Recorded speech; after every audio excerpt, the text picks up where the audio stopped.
Nagkaroon ng hindi inaasahang pangyayari ang digmaan ng Estados Unidos ng Amerika at Israel laban sa Iran, na lubos na nagbago sa sitwasyon sa gitnang silangan. Si Donald Trump, Pangulo ng Amerika, ay naghayag ilang minuto lang ang nakalipas na patay na si Ayatollah Ali Khamenei, ang leader ng Iran. Diretsahan niyang sinabi at kinumpirma ang intelligence ng Israel na dati nang nagsabing patay na si Ali Khamenei. Bukod pa rito, iniulat na halos lahat ng mga mataas na opisyal ng gobyerno sa Iran ay napatay na rin.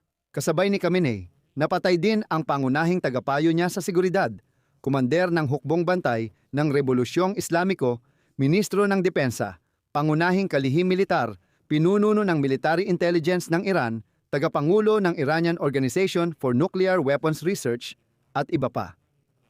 Si Ali Larijani na lang ang natitirang mataas na opisyal. Si Larijani, ang kalihim ng kataas-taasang konseho ng pambansang seguridad ng Iran, ang natirang buhay at siya ngayon, sa totoo lang, ang pinakamataas na opisyal ng Iran na nakaligtas.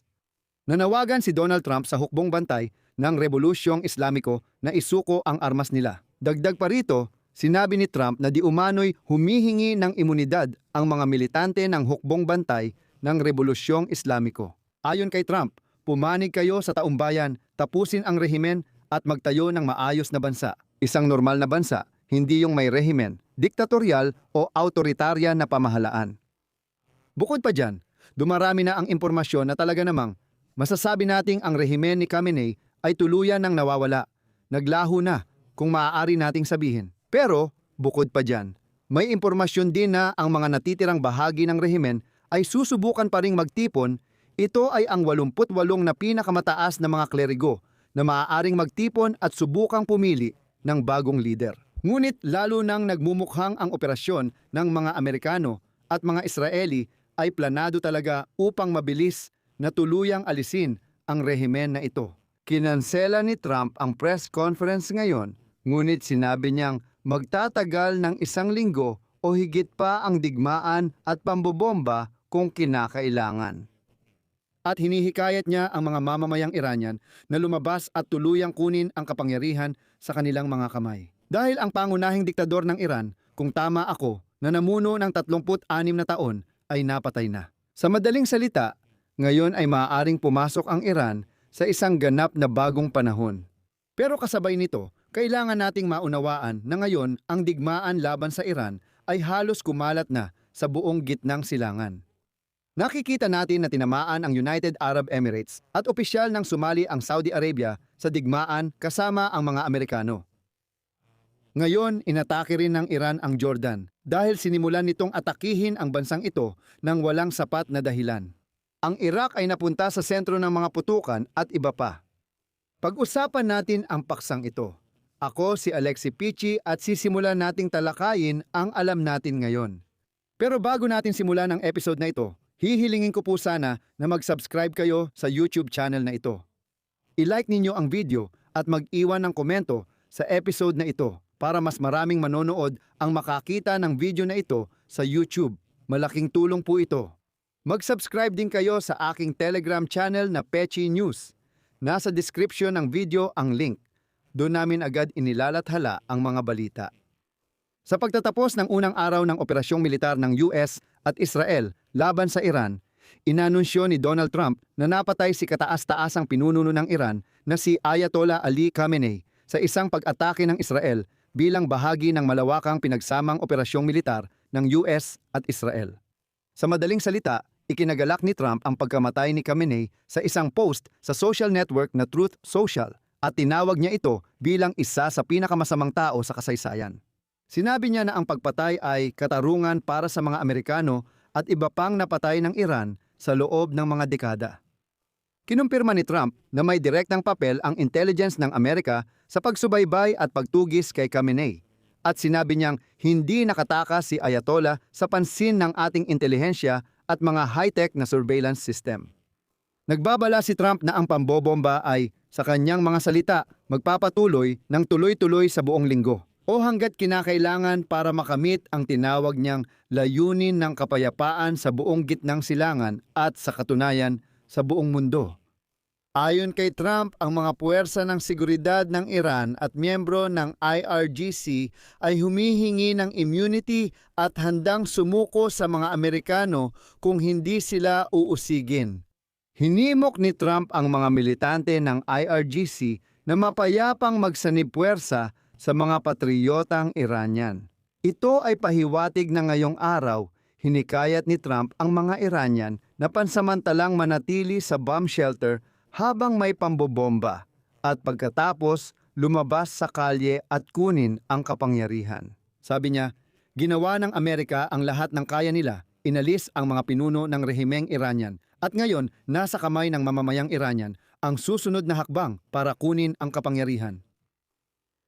Gusto ko ring ipaliwanag kung bakit mahalaga ito dahil si Khamenei, 86 na taong gulang, ay namuno sa Iran ng mahigit 36 na taon. Kaya isa siya sa pinakamatagal na autoritaryong pinuno sa mundo. Malaking dagok ang kanyang pagkamatay at siya pabilisin ang pagbagsak ng kanyang rehimen na ayon sa mga opisyal ng Amerika at Israel ay siyang layunin ng kanilang operasyon. At ito ay hindi na lihim. At sa simula pa lang, hindi ito naging lihim noong si Trump ay nasa oras pa ng Amerika. Noong gabing nagsimula ang operasyon laban sa Iran, sinabi niyang layunin ang ganap na pagpapabagsak ng rehimen ng mga ayatollah sa Iran. Ang pagpatay kay Khamenei ay agad magdudulot ng krisis sa pamumuno. Pwedeng mapabilis ang pagbagsak ng rehimen dito sa kanyang mundo. At ayon sa mga salita ng pinunong Iranian, hindi nito mapapabilis ang pagbagsak ng kanyang rehimen. Si Trump sa mga unang oras ng operasyon ng Iran ay nagsabing ang layunin ay ang pagpapatalsik sa rehimen ng Ayatollah sa Iran. Bilang resulta, 7 mataas na opisyal ng kagawaran ng depensa at intelihensya ang namatay at sa kabuuan, 30 matataas na lider ng militar at sibilyan ang naging target. Maaaring mapabilis ni Khamenei ang pagbagsak ng matagal ng namumunong Iranianong pinuno, hindi ng rehimen. Kabilang dito si Behram-bet Khamenei. Wala siyang nagawa. Hindi ito konektado sa Civil Contamin Castle. Mohammed Pakpur, Ministro ng Depensa ng Iran Aziz Nasirzadeh, punong kalihim militar ni Ali Khamenei. Mohammed Shirazi, pinuno ng Iranianong militar na intelihensya Saleh Assadi, tagapangulo ng Iranianong organisasyon para sa pananaliksik ng sandatang nuklear Hossein Jabal Amelian. Narito ang isang kawili-wiling punto. Paulit-ulit sinabi ng rehimen ni Khamenei na wala silang balak gumawa ng sandatang nuklear, kundi para lang sa mapayapang gamit ang kanilang uranium enrichment, at hindi ito para sa nuclear warhead. Pero sa Iran ay mayroong organisasyon para sa pananaliksik ng sandatang nuklear. Kung wala kayong balak gumawa ng sandatang nuklear, bakit kailangan pa ang ganitong organisasyon? Ano ang dapat bigyang pansin sa sitwasyong ito? Sa ngayon, isa sa mga mataas na opisyal na nakaligtas matapos ang mga pag-atake ng Estados Unidos at Israel na patuloy pa rin. Ito si Ali Larijani. Siya ang kalihim ng kataas-taasang konseho ng Pambansang Seguridad ng Iran, dating tagapagsalita ng parlamento at isa sa pinakamalapit na kaalyado ni Ali Khamenei. Ngayon, matapos mamatay ang karamihan sa lider ng Iran, si Larijani na lang ang pinakamataas na sibilyang opisyal na buhay at nasa kapangyarihan. Sa kanyang mensahe ngayong Sabado ng hapon, sa isang mapag-ironiyang pagkakataon, nangako siya na bibigyan ng Iran ang Israel at Estados Unidos ng isang hindi malilimutang aral sa kasaysayan. Pero sa tingin ko, kabaligtaran ang nangyari.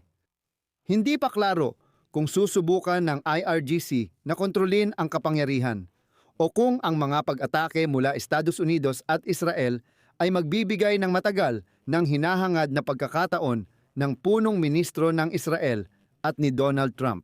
Ang tinutukoy dito ay ang tuluyang pagpapatalsik sa rehimen ng mga ayatollah sa Iran at ang ganap na pagbabago ng pamahalaan sa bansang iyon. Ayon sa mga opisyal ng Israel, tinarget din ng Israel ang mga anak ni Khamenei. Ngunit ayon sa mga ulat ng intelihensya, sila ay nakaligtas umano sa mga pag-ataking ito.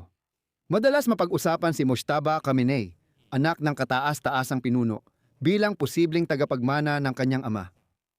Dito, Dapat ding banggitin na sa isang video message na inilabas noong gabi sa mga unang oras ng pag-atake ng Israel at Estados Unidos sa Iran, nanawagan si Trump sa mga mamamayang Iranian na manatili sa kanilang mga tahanan habang nagaganap ang pambobomba. Ngunit mag-alsa at ayon sa kanyang sinabi, kontrolin ang kanilang pamahalaan kapag natapos na ang pambobomba.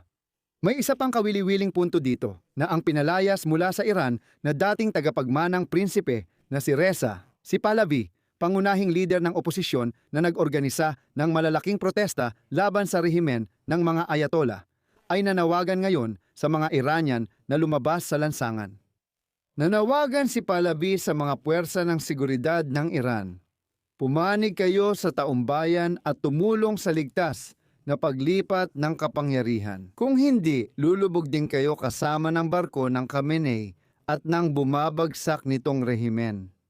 Dito gusto kong idagdag na malamang ay talagang itutulak ng mga Amerikano si Reza Pahlavi para sa papel ng pagbabalik. Una, sa Iran upang hawakan niya ng kapangyarihan. Gaya ng nakikita ninyo, sabay-sabay ito ngayon. Nananawagan sina Pahlavi at Trump sa hukbong tagapagtanggol ng Islamikong Revolusyon at mga puwersa ng seguridad ng Iran na ibaba ang armas at pumanig sa taumbayan. At magsimula ng maayos na transisyon para tuluyang umalis ang rehimen. Tapos na ang Islamikong Republika. Natapos na ang pag-iral nito at bumalik, siguro, ang monarkiya kahit malamang hindi na muling maibabalik ang monarkiya, pero magiging mas demokratikong lipunan. Idadagdag ko rin sa episode na ito ang impormasyon tungkol kay Ali Khamenei na napatay na. Balikan lang natin kung sino ba talaga ang taong ito. Si Khamenei ay may impluensya simula pa noong Rebolusyong Iranian noong 1979. Noong una, siya ay nagsilbing ministro ng depensa. Pagkatapos, namuno siya. Namuno siya sa hukbong tagapagtanggol ng Rebolusyong Islamiko at pagkatapos, noong 1981, siya ay nahalal bilang pangulo. Ilang buwan bago ang eleksyon, sa totoo lang, nagkaroon ng tangkang pagpatay sa kanya at doon, isa sa kanyang mga kamay ay tumigil sa paggana. Sa huli, noong 1980 si Khamenei ay naging kataas-taasang pinuno matapos ang pagkamatay ng kanyang naunang pinuno na si Ayatollah Khomeini. Ayon sa US Institute of Peace, hawak ni Khamenei ang sistemang panghukuman ng Iran, namumuno sa konsehong sumusuri sa mga kandidato sa eleksyon at may veto sa lahat ng desisyon ng parlamento. Siya ang pinununo ng Sandatahang Lakas, hukbong tagapagtanggol ng Islamikong Revolusyon at namamahala sa pambansang media. May karapatan din siya na pamahalaan ang kita ng Iran mula sa ilan sa pinakamalalaking reserba sa mundo. Запасов нефти. То есть фактически вся полнота власти была в руках у Хаминеи. Конечно, был президент, парламент. Karapatan na pamahalaan ang yaman ng Iran na nakuha mula sa ilan sa pinakamalalaking reserba.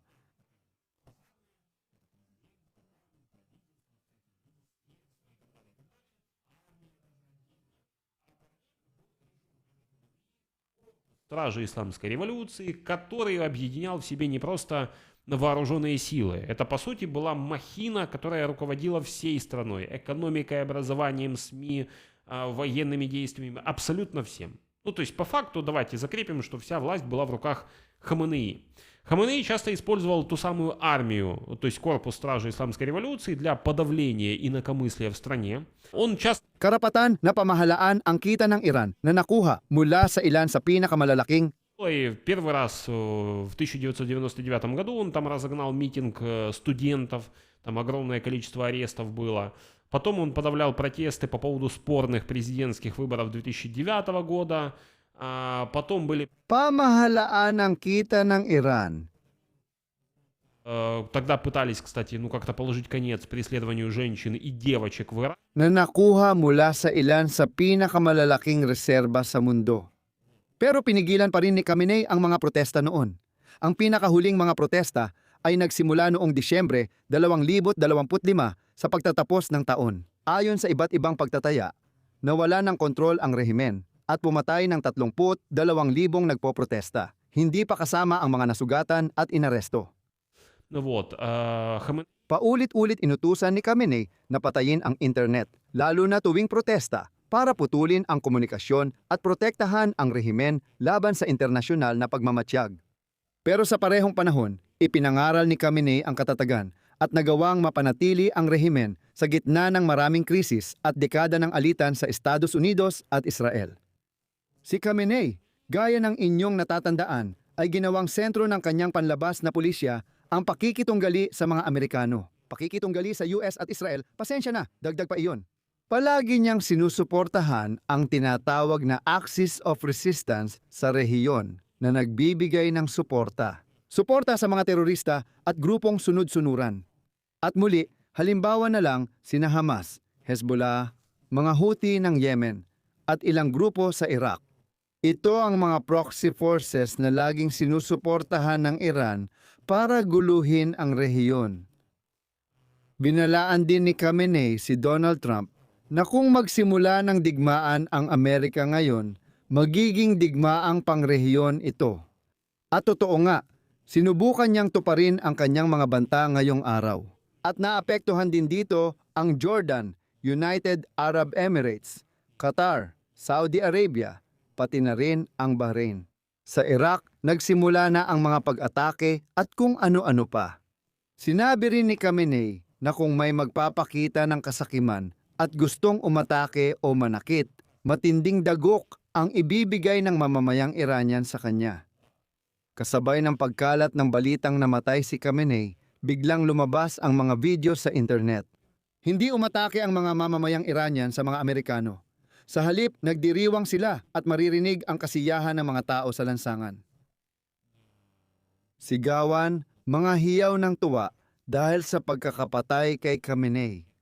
Panghuli, idagdag ko rin ang isang kawili-wiling bagay tungkol kay Foreign Minister ng Iran, Abbas Araghchi, na nagkunwaring nakikipag-usap para sa kasunduang nuklear.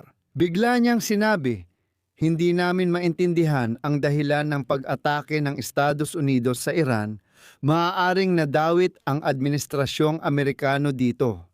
Ito ang tiyak kong alam, parurusahan ng Iran ang mga pumapatay sa aming mga anak.